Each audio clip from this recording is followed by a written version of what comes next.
This video is brought to you by AKSIAS. AKSIAS. ఈరోజు మనం Eenadu the Hindu newspaper analysis 7th May 2020 అనేది discuss చేయబోతున్నాం. అందులో భాగంగా ఫస్ట్ కరెంట్ అఫైర్స్ వచ్చి సమగ్ర వ్యూహంతో సమ్మర్ వేరి అని చెప్పని తెలియజేశారు. ఓకే, ఈ ఆర్టికల్ ప్రకాష్ జావద్కర్ గారు రాయడం అనేది జరిగింది. ప్రభుత్వం తీసుకున్న చర్యల వల్ల మన మొదటి దశలో కరోనా ఉన్నప్పుడు మనం ఏ పరిస్థితిలో ఉన్నాం, ఏ స్థితిలో ఉన్నాం, ఇప్పుడు మనం ఎటువంటి మెరుగైన స్థితిలో ఉన్నాము అనే దాని గురించి తెలియచేయడం అనేది జరిగింది. అయితే ఇక్కడ కరోనా పాజిటివ్ కేసెస్ అనేది నమోదైంది రోజుల్లోని గవర్నమెంట్ తీసుకున్న డెసిషన్స్ వల్ల ఇప్పుడు కొంచెం మెరుగైన స్థితిలో ఉన్నాము అని చెప్పని తెలియజేశారు.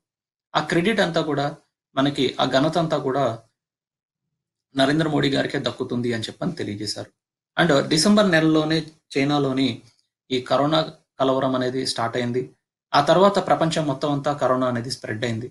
అయితే ఇండియాలో మనకి January 30న ఫస్ట్ కేసు అనేది నమోదైంది.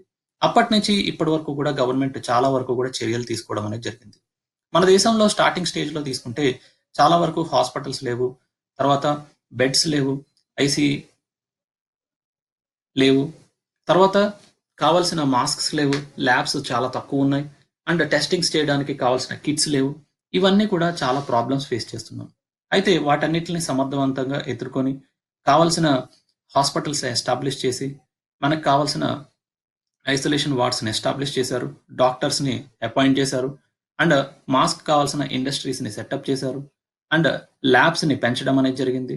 ఒక ఎగ్జాంపుల్ తీసుకుంటే నేషనల్ ఇన్స్టిట్యూట్ ఆఫ్ వైరాలజీ అని చెప్పని పూణేలో ఉంది.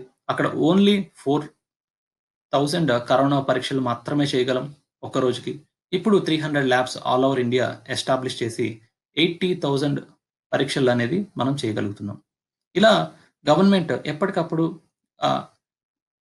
డెసిషన్స్ అనేది తీసుకోవడం వల్ల, వాళ్ళ చర్యలు అనేది తీసుకోవడం వల్ల చాలా వరకు కూడా కొంతవరకు మనం ప్రజలందరికీ ఈ వైద్య పరీక్షలు అనేది ముందుకు తీసుకెళ్లడానికి ఉపయోగపడ్డాయి.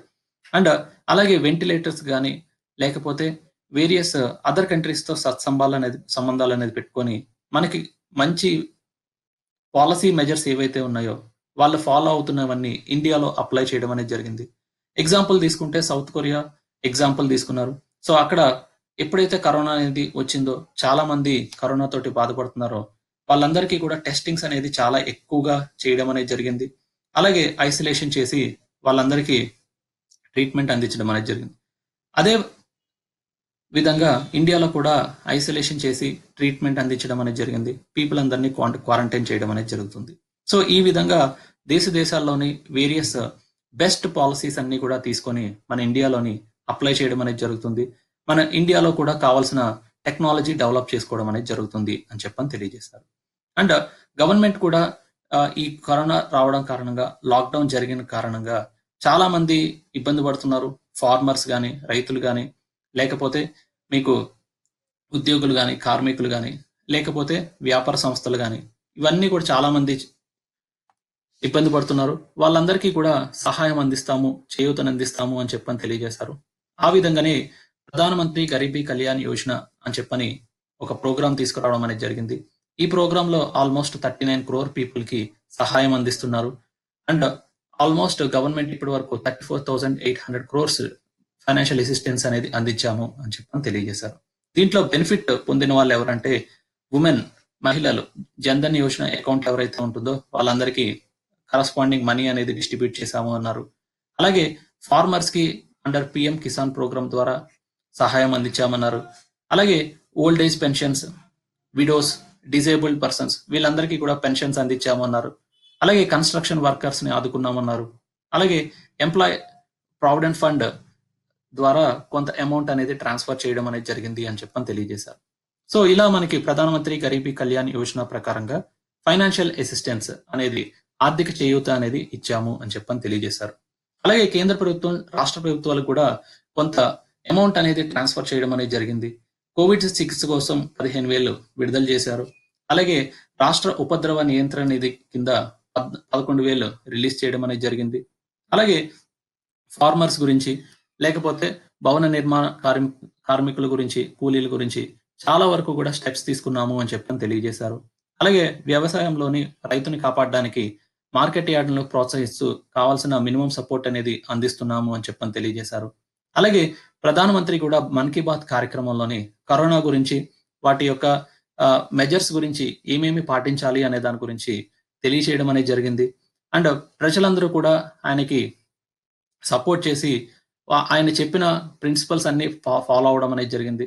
5కి చప్పట్లు కొట్టడం గాని, లేకపోతే 9కి 9 నిమిషాలు దీపాలు ఎలిగించడం గాని, ఇలాంటి వాటిల్లో పార్టిసిపేట్ చేయడం కారణంగా పీపుల్ అందరికీ కరోనా అంటే ఏంటి? కరోనా వల్ల ఎటువంటి ప్రాబ్లమ్ రాబోతుంది? ఏ విధమైనటువంటి మెజర్స్ తీసుకోవాలి చర్యలు? అండ్ అన్నీ కూడా తెలియచేయడం అనేది జరిగింది.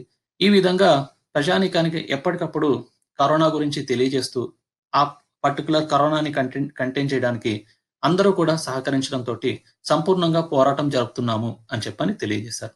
ఇది ఫస్ట్ ఆర్టికల్. ఈ ఆర్టికల్‌లో మనం ఎగ్జామినేషన్ పాయింట్ ఆఫ్ వ్యూలో ఈ ప్రధాన మంత్రి గరీబీ కళ్యాణ్ యోజన ఎవరెవరికి బెనిఫిట్ అవుతుంది అనే దాని గురించి గుర్తుపెట్టుకోవాలి.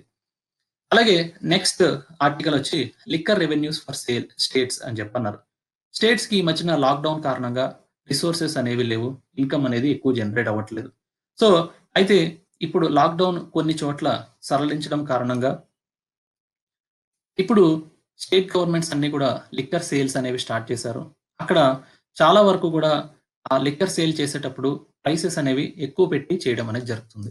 ఎగ్జాంపుల్ తీసుకుంటే ఢిల్లీ గవర్నమెంట్ అనౌన్స్ చేశారు. ఆల్మోస్ట్ 70% హైక్ చేశారు అని చెప్పని తెలియజేశారు.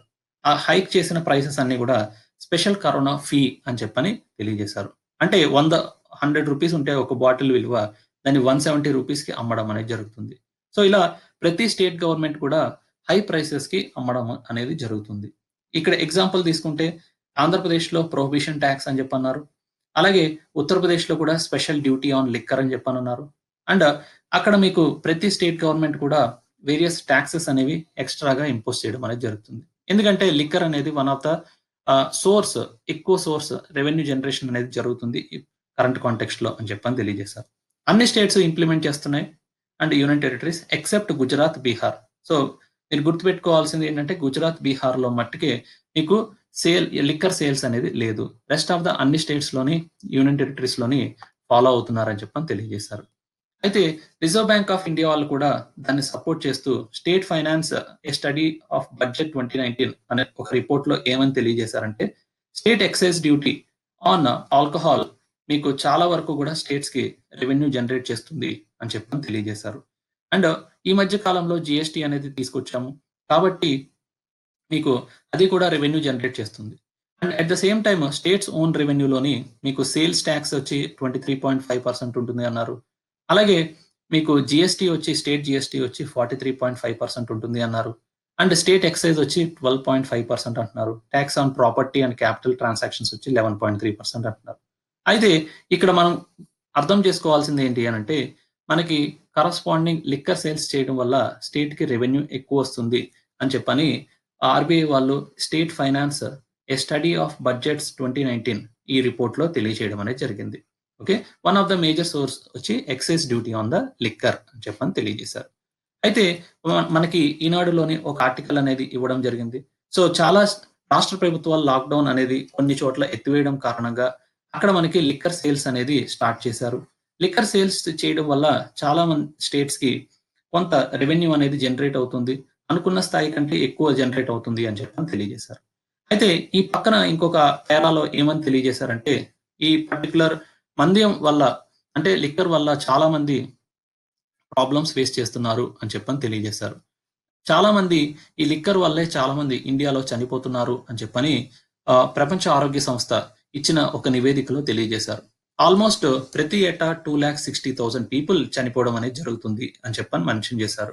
అండ్ చాలా మంది రోగుల బారిన పడుతున్నారు బికాస్ ఆఫ్ ద లిక్కర్ అని చెప్పని తెలియజేశారు. అండ్ కొంతమంది ఏమవుతున్నారంటే వాళ్ళ కుటుంబాలు చాలా వరకు కూడా ఇబ్బందులు పడుతున్నాయి because of the liquor sale అని చెప్పని తెలియజేశారు.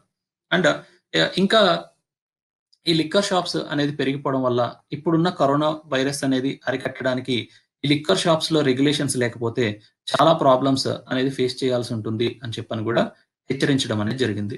అయితే ఈ మధ్య కాలంలోని మనకి గృహ హింస అనేది పెరిగిపోయింది లాక్డౌన్ టైం పీరియడ్ లో. ఇప్పుడు లిక్కర్ సేల్ అనేది కూడా పెంచితే ఎక్కువ చేసి అందరికీ అందిస్తే ఏమవుతుందంటే ఆ గృహ హింస అనేది ఇంకా ఎక్కువ పెరిగిపోవడానికి స్కోప్ ఉంటుంది. మహిళలు, చిన్నపిల్లలు చాలా ఎక్కువగా గాయపడుతున్నారు అని చెప్పని కూడా తెలియజేశారు. ఈ ఈ విషయం ఎవరు తెలియజేశారంటే నేషనల్ కమిషన్ ఫర్ వుమెన్ వాళ్ళు తెలియజేయడం అనేది జరిగింది. ఓకే. సో, ఇలా మద్యం విక్రయాలు చేసే ప్రాసెస్ అనేది నియంత్రించడం అనేది కరెక్ట్‌గా చేయకపోతే, దెన్ మనకి చాలా వరకు కూడా ప్రాబ్లమ్స్ అనేవి ఉంటాయి అని చెప్పని డబ్ల్యూహెచ్ఓ వాళ్ళు తెలియజేయడం అనేది జరిగింది. అలాగే సోషల్ డిస్టెన్సింగ్ అనేది పాటించకపోతే కరోనా అనేది ఇంకా వ్యాప్తి చెందడానికి స్కోప్ ఉంటుంది అని చెప్పని తెలియజేశారు. ఇంకొకటేంటంటే ఎవరైతే మద్యం మత్తులో ఉంటారో వాళ్ళకి కావాల్సిన రోగి నిరోధక శక్తి అనేది తగ్గిపోతుంది కాబట్టి వాళ్ళకి ఈజీగా కరోనా అనేది వస్తుంది అని చెప్పని తెలియజేశారు.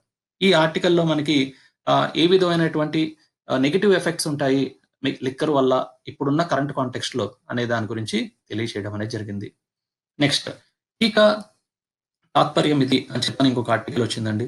సో, మన శాస్త్రవేత్తలు గాని, లయాల్లో ఉండే వేరియస్ పీపుల్ గాని, ఫార్మా సంస్థలు గాని, చాలా మంది కూడా ఇప్పుడు ఒకటే ఏం చేస్తున్నారంటే, కరోనాకి వ్యాక్సిన్ ఎలా కనిపెట్టాలి అనే దాని గురించి కృషి చేస్తున్నారు.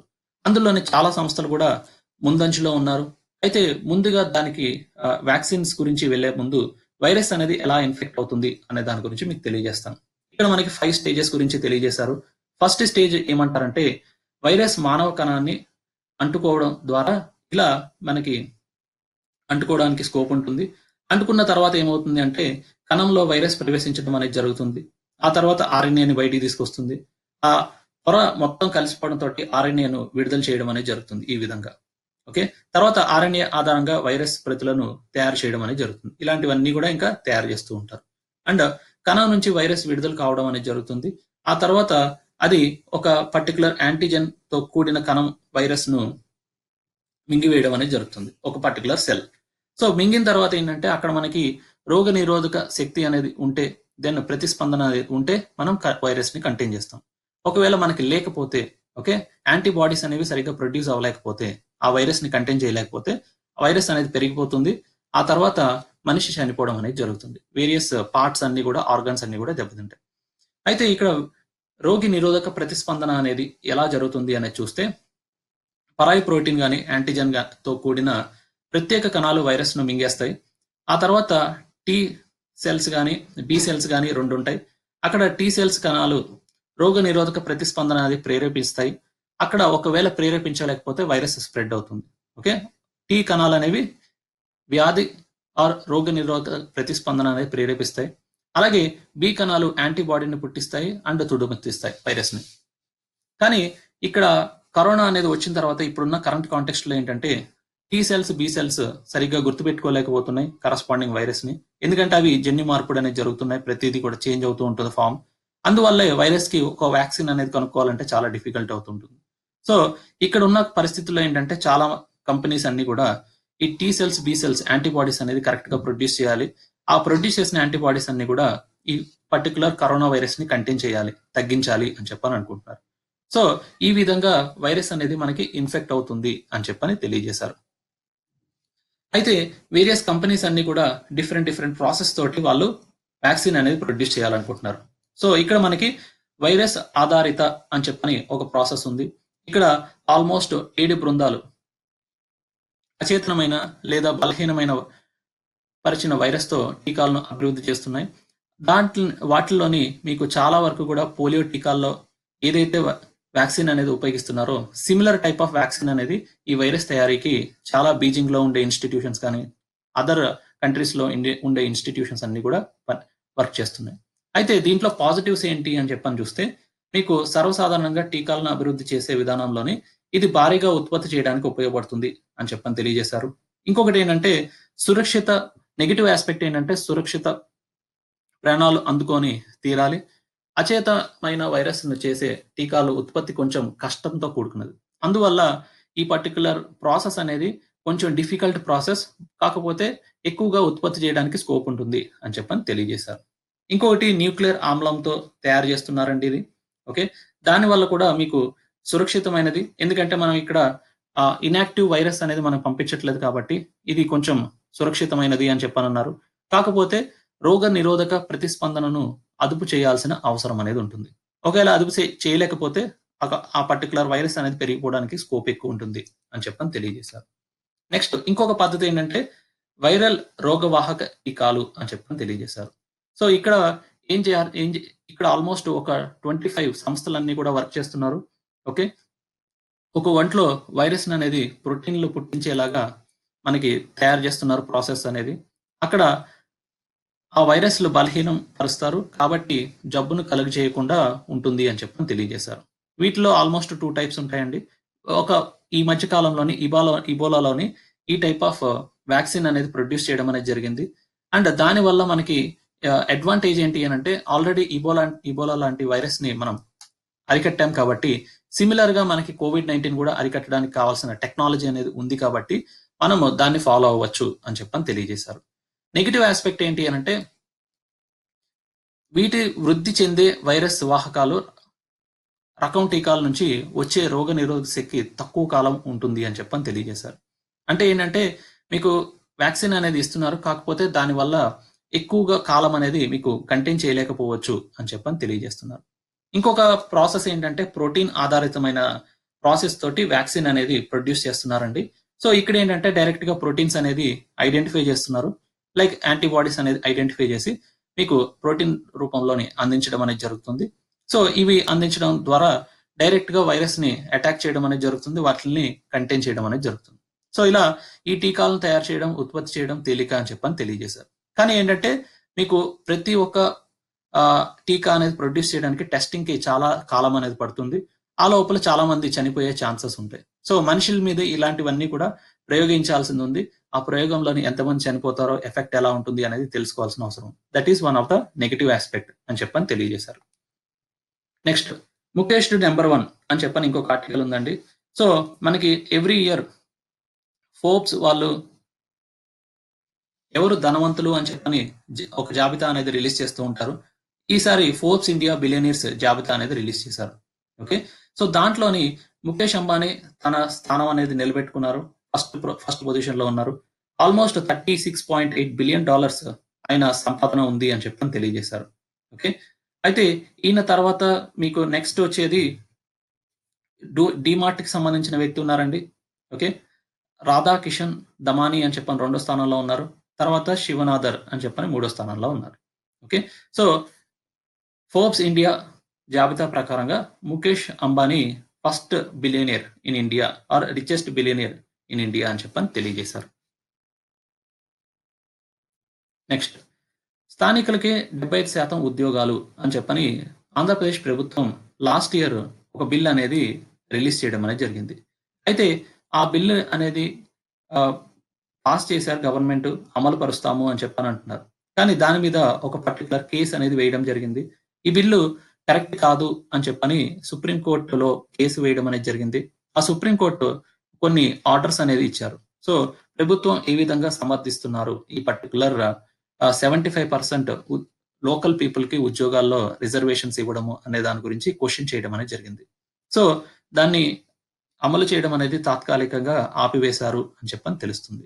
అయితే ధర్మాసనం ఎందుకు ఇచ్చారు ఇలాగా అనేది చూస్తే ఏంటంటే ఆల్రెడీ యునైటెడ్ ఏపీగా ఉన్నప్పుడు ముల్కీ నాన్ ముల్కీ రూల్స్ అని చెప్పని మీకు ఏదైతే తీసుకొచ్చారో నిజాం రూల్డ్ టైం పీరియడ్ లోని 1969లో ఇదే విధంగా లోకల్ పీపుల్ కి రిజర్వేషన్స్ ఇస్తాము అని చెప్పని అప్పటి కాంగ్రెస్ గవర్నమెంట్ చెప్పగా సుప్రీంకోర్టు కొట్టివేయడం అనేది జరిగింది. సో దాన్ని యాజ్ ఎ రిఫరెన్స్ కింద పెట్టుకొని ఇక్కడ కేసు అనేది వేయడం జరిగింది. సో అది ప్రభుత్వం ఏ విధంగా స్పందిస్తుంది అనే దాన్ని బట్టి ఈ యొక్క ప్రభుత్వ విధానం అనేది అమలు చేయడం అనేది జరుగుతుంది. సో ఇక్కడ మనకి ఆ బిల్లులో ఏమని మెన్షన్ చేశారు అనేది చూస్తే 75% జాబ్స్ అనేది లోకల్ పీపుల్ కి అందించాల్సి ఉంటుంది. ఎవరైతే వేరియస్ ఇండస్ట్రీస్ కానీ, ఫ్యాక్టరీస్ కానీ, జాయింట్ వెంచర్స్ కానీ, ప్రాజెక్ట్స్ కానీ ఎవరైతే పబ్లిక్ ప్రైవేట్ ప్రాజెక్ట్స్ కానీ స్టార్ట్ చేస్తారో వాళ్ళందరూ కూడా 75% జాబ్స్ అనేది లోకల్ పీపుల్ కి అందించాలి అని చెప్పన్నారు. ఇక్కడ మనకి కంపెనీస్ ప్రతి కంపెనీకి కూడా 3 years ఇస్తారండి ఈ పర్టికులర్ లా అనేది కంప్లై అవ్వడానికి. అంటే 75% జాబ్స్ లోకల్ పీపుల్ ఇవ్వడానికి 3 years గ్రేస్ పీరియడ్ అనేది ఇస్తారు. ఒకవేళ 3 years తర్వాత కూడా వీళ్ళు అది రీచ్ కాకపోతే వాళ్ళ మీద యాక్షన్ తీసుకోవచ్చు అని చెప్పని గవర్నమెంట్ ఆ బిల్లులో తెలియజేశారు. Okay. Only certain factories exemption చేయడం అనేది జరిగింది. ఫ్యాక్టరీస్ లైక్ ఫార్మాసిటికల్స్ కానీ, పెట్రోలియం ఇండస్ట్రీస్ కానీ వాటిని ఎగ్జంప్షన్ చేశారు. అక్కడ కూడా మళ్ళీ కేస్ టు కేసు గవర్నమెంట్ చెప్పడం అనేది జరుగుతుంది. వాళ్ళకి ఎగ్జామ్ చేయాలా వద్దనేది గవర్నమెంట్ డిసైడ్ చేస్తాము అని చెప్పని తెలియజేశారు. And state government also argued that shortage of skill labours could not be the excuse for hiring the locals. So చాలా కంపెనీస్ ఏమంటాయంటే మాకు స్కిల్డ్ లేబరర్స్ కావాలి. కాబట్టి లోకల్ పీపుల్ అలా స్కిల్డ్ లేబరర్స్ కాకపోవచ్చు. అందుకే మేము తీసుకోవట్లేదు అని చెప్పడానికి స్కోప్ ఉంది. అయితే గవర్నమెంట్ ఏమంటారంటే మన దగ్గర కావాల్సిన టెక్నికల్ పీపుల్ అందరూ చాలా మంది ఉన్నారు. వాళ్ళకి ట్రైనింగ్ ఇస్తే సరిపోతుంది. స్కిల్డ్ లేబర్స్ లేరు, షార్టేజ్ ఉన్నారు అని చెప్పడం కరెక్ట్ కాదు అని తెలియజేశారు. ఆ తర్వాత if skilled persons are not available the industrial units can not import labour from elsewhere అని తెలియజేశారు. సో స్కిల్డ్ లేబర్స్ లేకపోతే వాళ్ళు అదర్ ఏరియాస్ నుంచి ఇంపోర్ట్ చేసుకోవద్దు. ఇక్కడ మనకి స్కిల్ ట్రైనింగ్ అనేది ఇప్పిద్దాము అని స్టేట్ గవర్నమెంట్ తెలియజేయడం అనేది జరిగింది. ఇది with respect to the 75% reservation jobs for locals అని తెలియజేశారు.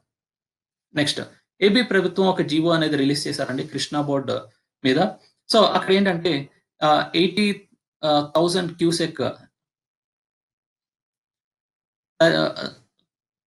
తీసుకువెళ్ళడానికి పటిష్టం చేయడానికి తర్వాత కరస్పాండింగ్ శ్రీశైలం నుంచి వచ్చే వాటర్ అన్నిటిని కూడా మీకు 80,000 క్యూసెక్స్ అనే వాటర్ అనేది తరలించడానికి ఒక జీవో అనేది రిలీజ్ చేశారు. ఆ జీవో అనేది కరెక్ట్ కాదు అని తెలంగాణకి సంబంధించిన కొంతమంది ఇంజనీర్ల సంఘం అడ్డుకొనడం అనేది జరిగింది. కృష్ణా బోర్డుకి ఆ ఫిర్యాదు అనేది చేయడం అనేది జరిగింది ఆ జీవో మీద. ఓకే, సో ఇక్కడ మీరు ఏదైతే కరస్పాండింగ్ జీవో అనేది రిలీజ్ చేసి వాటర్ అనేది తరలిస్తున్నారో అది కరెక్ట్ కాదు అని కృష్ణా బోర్డుకి ఈ తెలంగాణ సంబంధించిన ఇంజనీర్ ఉద్యోగుల సంఘం అనేది అధ్యక్షుడు చంద్రమౌళి అని ఆయన ఫిర్యాదు చేయడం అనేది జరిగింది. అయితే కృష్ణా వాటర్ మేనేజ్మెంట్ బోర్డు గురించి చూస్తే ఇది ఒక అటానమస్ బాడీ. ఓకే, ఒక అటానమస్ బాడీ. సో దీన్ని ఏపీ రీఆర్గనైజేషన్ యాక్ట్ 2014 కింద మీకు స్థాపించడం అనేది జరిగింది. అయితే ఇక్కడ మనకి ఈ particular Krishna water management board అనేది మినిస్ట్రీ ఆఫ్ వాటర్ రిసోర్స్ కింద వస్తుంది. ఇప్పుడు అది జల్ మినిస్ట్రీ అని అంటున్నారు. ఓకే, సో ఈ కృష్ణా బేసిన్ లోని ఎంతైతే వాటర్ ఉన్నాయో ఆంధ్రప్రదేశ్కి తెలంగాణకి ఏ విధంగా రెగ్యులేట్ చేయాలి అనే దాన్ని ఎవరు చేస్తారంటే కృష్ణా వాటర్ మేనేజ్మెంట్ బోర్డు వాళ్ళు చేస్తారు. దీని యొక్క చైర్మన్ వచ్చి ఆర్కే గుప్తా అని తెలియజేశారు.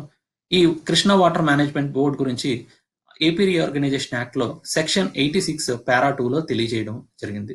అక్కడ మీకు ఎప్పుడైతే 2 స్టేట్స్ ఫామ్ చేశారో ఏపీ తెలంగాణ, ఆ పర్టికులర్ బోర్డు మీకు ఎక్స్పెన్సెస్ ఏవైతే ఉంటాయో అక్కడ మీకు మొత్తం అన్ని ఫంక్షన్స్ ఏవైతే ఉంటాయో సెంట్రల్ గవర్నమెంట్ తెలియచేయగా ఆ బోర్డు వాళ్ళు అమలు పరచడం అనేది జరుగుతుంది అని తెలియజేశారు. ఓకే, సో ఈ విధంగా Krishna river water management board అనేది ఏపీ రీఆర్గనైజేషన్ యాక్ట్ లో ఏ సెక్షన్ లో తెలియజేశారంటే అది 86 పారా 2 అని తెలియజేశారు. నెక్స్ట్ బ్యాక్ హోమ్ అని మీకు హిందూ పేపర్ లో ఒక ఎడిటోరియల్ అనేది వచ్చిందండి. So almost 2 months time period తర్వాత మనం ఎయిర్ క్రాఫ్ట్స్ కానీ నేవల్ షిప్స్ కానీ స్టార్ట్ చేయడం అనేది జరిగింది. సో అదర్ కంట్రీస్ లో చాలా మంది ఇండియన్స్ ఉన్నారు. వాళ్ళందరూ ఇండియాకి రావాలి అనుకుంటున్నారు.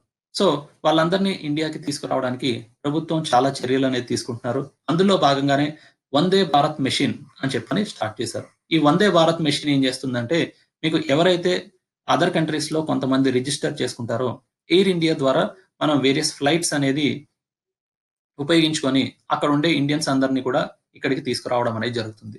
సో తీసుకొచ్చిన తర్వాత ఏం చేస్తారు అంటే వాళ్ళని ఫస్ట్ క్వారంటైన్ చేస్తారు, తర్వాత వాళ్ళ ఇంటికి పంపించడం అనేది జరుగుతుంది.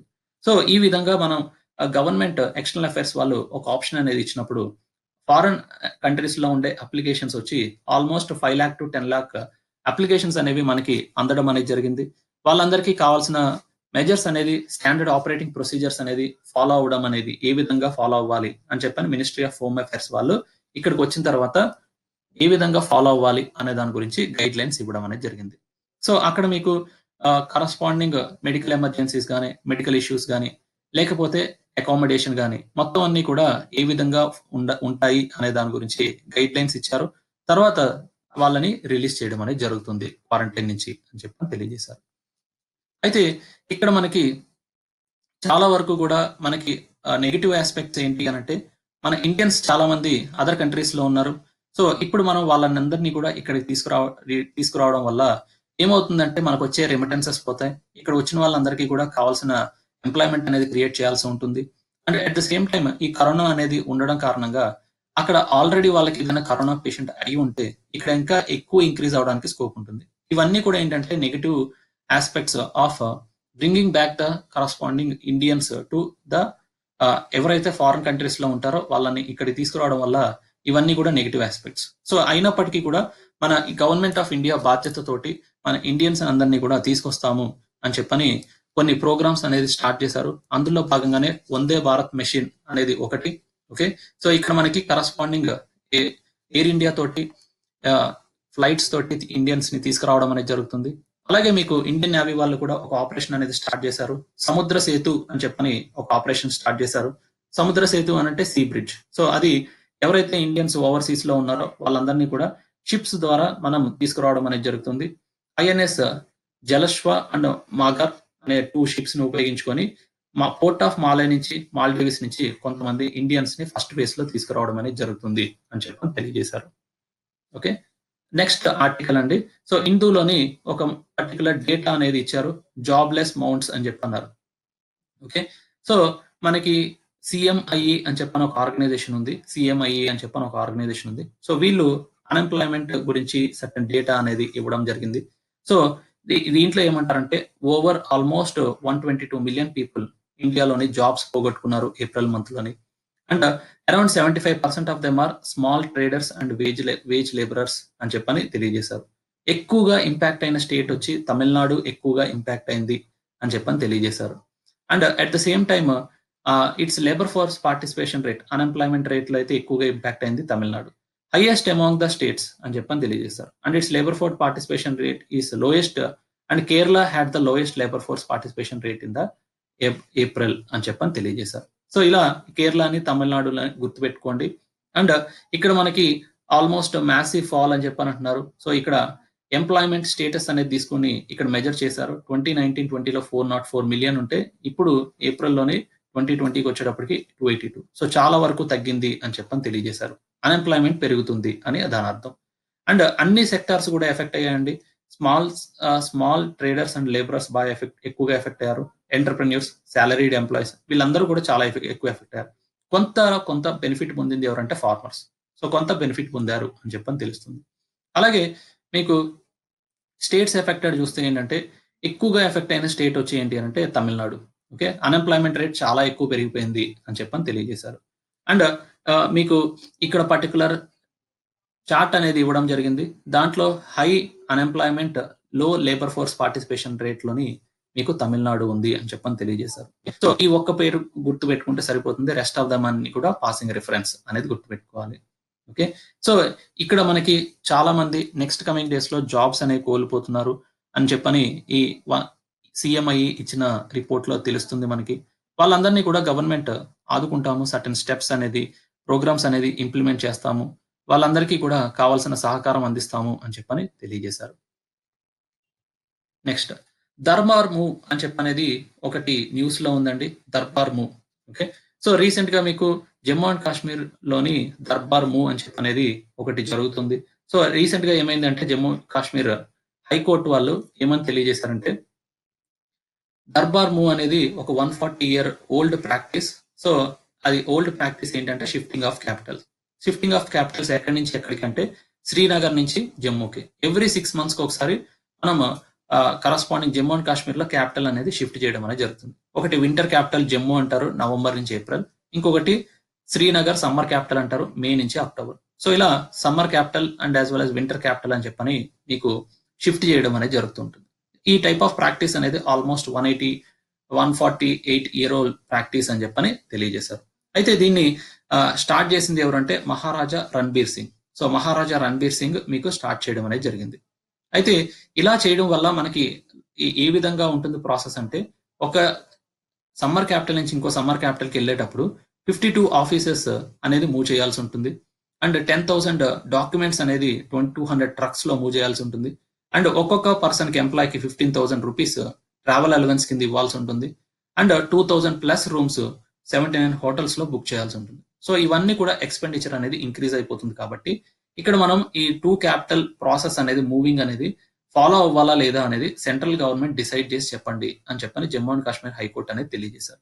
అయితే ఇక్కడ మీకు నేషనల్ కాంగ్రెస్ అని చెప్పని ఎన్సీ అని చెప్పని ఒక పార్టీ ఉందండి జమ్మూ అండ్ కాశ్మీర్ లో.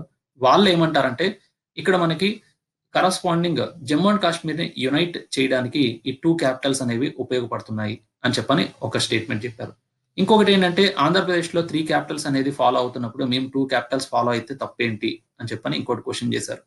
ఓకే, సో ఇలా మనకి నేషనల్ కాన్ఫరెన్స్, కాంగ్రెస్ కదా నేషనల్ కాన్ఫరెన్స్ వాళ్ళు, ఎన్సీ అనే పార్టీ వాళ్ళు ఏమని తెలియజేశారంటే ఇది దర్బార్ మూవ్ అనేది కంటిన్యూ చేయండి అని చెప్పని 2 రీజన్స్ తెలియజేయడం అనేది జరిగింది. ఓకే, సో దర్బార్ మూవ్ అంటే జమ్మూ అండ్ కాశ్మీర్ లో క్యాపిటల్ ని ఒక ప్లేస్ నుంచి ఇంకో ప్లేస్ కి, జమ్మూ నుంచి శ్రీనగర్, శ్రీనగర్ నుంచి జమ్మూ అని చెప్పని మార్చడాన్ని దర్బార్ మూవ్ అని చెప్పని తెలియజేశారు. Next, fall in key treatment categories అని చెప్పని అన్నారు. సో కేటగిరీస్ దేంట్లోని అని చెప్పని చూస్తే ఆయుష్మాన్ భారత్ అనే ప్రోగ్రామ్ అనేది గవర్నమెంట్ అమలు పరుస్తున్నారు. సో అక్కడ మీకు కరస్పాండింగ్ సబ్సిడైజ్డ్ రేట్స్ లోని హెల్త్ సర్వీసెస్ అనేది అందిస్తున్నారు. సో ఆయుష్మాన్ భారత్ ప్రోగ్రామ్ గురించి చూస్తే ఇక్కడ మనకి ప్రతి ఒక్క ఫ్యామిలీకి, ఓకే, సో ఇండివిజువల్ ఫ్యామిలీలో ఉండే ఇండివిజువల్ కి ఎవరైతే బిలో పవర్టీ లైన్ లో ఉంటారో వాళ్ళందరికీ కలిపి హెల్త్ కవర్ కింద 5 లాక్ రూపీస్ గవర్నమెంట్ పెట్టుకుంటుంది అని చెప్పని తెలియజేశారు. ఇక్కడ మనకి ప్రయారిటీ వచ్చి girl child, women, senior citizens వాళ్ళందరికీ కూడా ప్రయారిటీ ఇవ్వడం అనేది జరుగుతుంది. ఇక్కడ మనకి ఫ్యామిలీ సైజ్ అనేది ఎక్కడ లిమిట్ అనేది లేదండి, ఎంతమంది అన్నా ఉండొచ్చు, కాకపోతే ఒక ఫ్యామిలీకి 5 lakhs ఇస్తాము అని చెప్పని తెలియజేశారు. అండ్ ఇక్కడ pre existing disease covered, already మీకు ఏదైనా డిసీజ్ ఉంటే కూడా మీరు వెళ్ళి హాస్పిటల్స్ లో ట్రీట్మెంట్ అనేది తీసుకోవచ్చు. అండ్ ఇంకొకటి ఏంటంటే access to paperless, cashless health care అని చెప్పన్నారు. సో గవర్నమెంటే డైరెక్ట్ గా మీకు మీ తరపున ప్రైవేట్ ఆర్గనైజేషన్స్ కి, ప్రైవేట్ హాస్పిటల్స్ కానీ, పబ్లిక్ హాస్పిటల్స్ కానీ డైరెక్ట్ గా మనీ ట్రాన్స్ఫర్ చేస్తుంది మీకు హెల్త్ సర్వీసెస్ అనేది అందించినందుకు. అలాగే support and coordination by the ఆరోగ్య మిత్రాస్. సో ఆరోగ్య మిత్రాస్ ను ఉపయోగించుకొని మీకు పేషెంట్ కి తర్వాత కరస్పాండింగ్ హాస్పిటల్ కి కోఆర్డినేషన్ అనేది చేయడం అనేది జరుగుతుంది అని చెప్పని తెలియజేశారు. And benefits available across India. So ప్రతి ఒక్క స్టేట్ కి, యూనియన్ టెరిటరీ కూడా ఈ ప్రోగ్రామ్ అనేది వర్తిస్తుంది అని చెప్పని తెలియజేశారు. అండ్ బెనిఫిషరీస్ ని ఎలా ఐడెంటిఫై చేస్తున్నారంటే సోషియో ఎకనామిక్ క్యాస్ట్ సెన్సస్ అని చెప్పని ఒకటి క్రియేట్ చేసి దాని ద్వారా మీకు బెనిఫిషరీస్ ని ఐడెంటిఫై చేస్తున్నారు. సో ఆయుష్మాన్ భారత్ ని ఏమంటారంటే ప్రధానమంత్రి జన్ ఆరోగ్య యోజన అని చెప్పని కూడా పిలుస్తారు.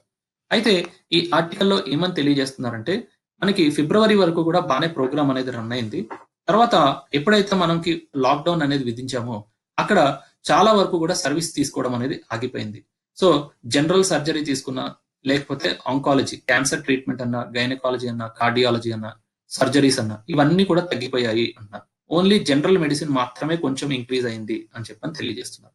ఎందుకు ఇలా జరిగింది అంటే బికాస్ ఆఫ్ COVID-19. ఎవరు కూడా హాస్పిటల్కి వెళ్ళాలి అని అనుకోవట్లేదు, ట్రీట్మెంట్ తీసుకోవాలి అని అనుకోవట్లేదు. అండ్ కొన్ని ప్రైవేట్ హాస్పిటల్స్ అయితే ఆల్రెడీ క్లోజ్ చేయడం అనేది జరిగింది. అందువల్ల మీకు ఈ ఆయుష్మాన్ భారత్ ప్రోగ్రామ్ లోని చాలా మంది ట్రీట్మెంట్ అనేది తీసుకోవట్లేదు అని చెప్పని తెలియజేశారు. Next current affairs. Last at home report of UNICEF says largest number of children displaced in the year 2019.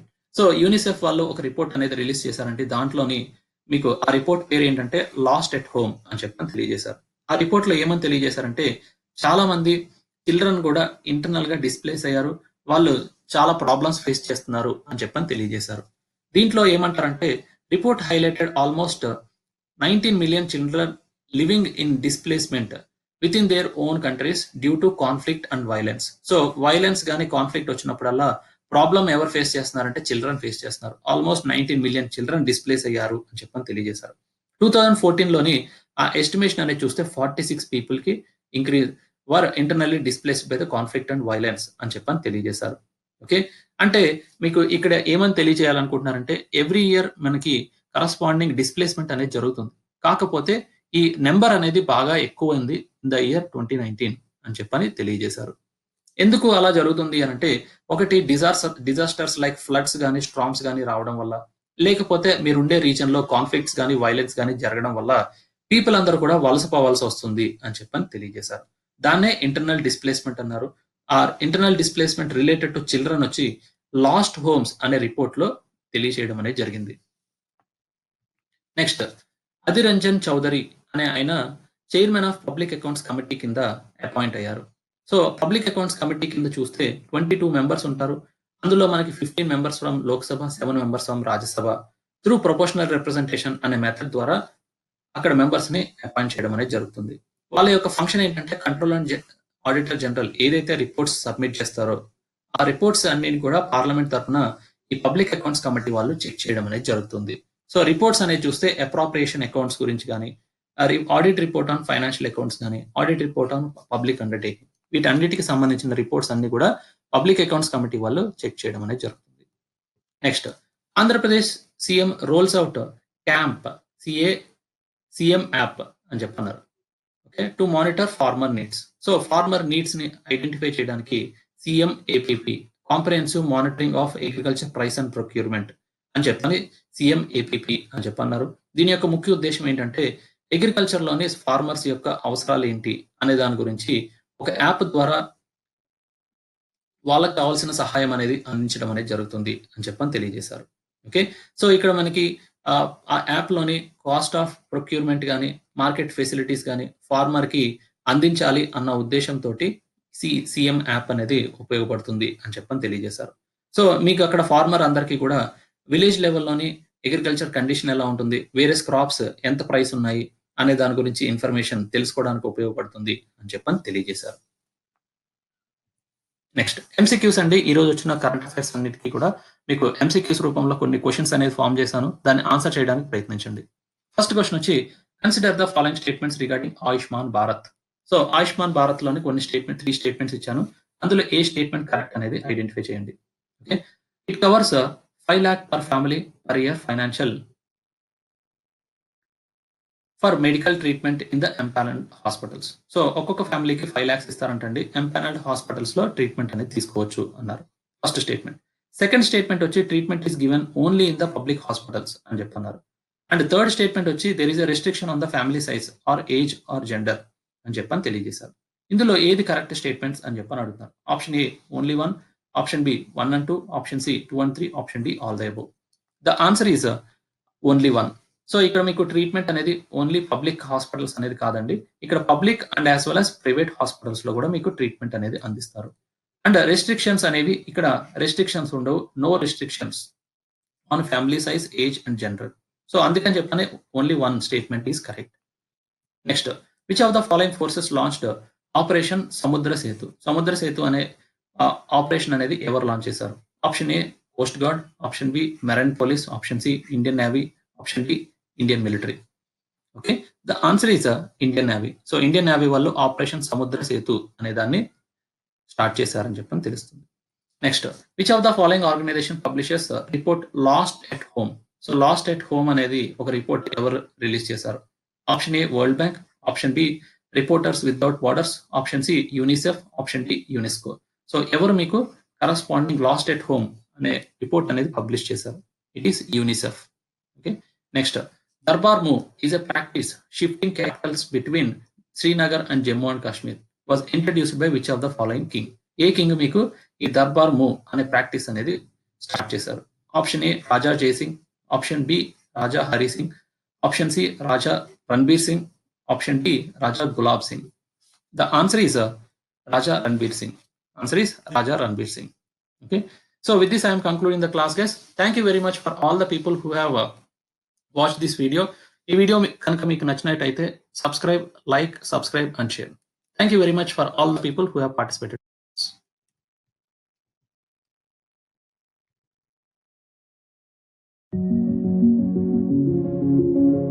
This video is brought to you by AKSIAS.